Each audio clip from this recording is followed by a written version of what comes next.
ప్రకాశం జిల్లా ఒంగోలులో పొట్టి శ్రీరాములు జయంత్యోత్సవాలు ఘనంగా జరిగాయి. ఈ కార్యక్రమంలో మంత్రివర్యులు డాక్టర్ డోలా బాలవీరాంజనేయ స్వామి, జిల్లా collector Rajababu, joint collector Kalpanakumari, Ongole MLA Damacharla Janardhan మరియు ప్రజాప్రతినిధులు, అధికారులు ఈ కార్యక్రమంలో పాల్గొన్నారు. పొట్టి శ్రీరాములు గారి 125వ జన్మదినం సందర్భంగా ఆ మహనీయునికి నివాళులు అర్పించడం జరిగింది.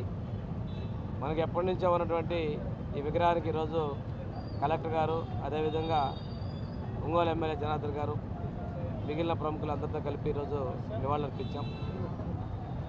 వారి త్యాగం అనేది తెలుగు జాతి మొత్తానికి కూడా ఆదర్శం. అందుకోసమే 58 రోజులు వారు నిరాహార దీక్ష చేసినందుకు 58 అడుగుల ఎత్తైనటువంటి కాంస్య విగ్రహాన్ని అమరావతిలో స్టాట్యూ ఆఫ్ సాక్రిఫైస్ వారి త్యాగానికి స్ఫూర్తిగా ఈరోజు ఏర్పాటు చేయడం జరుగుతూ ఉంది. కొద్ది గంటల్లో గౌరవ ముఖ్యమంత్రి శ్రీ నారా చంద్రబాబు నాయుడు గారు విగ్రహాన్ని ఆవిష్కరించబోతా ఉన్నారు.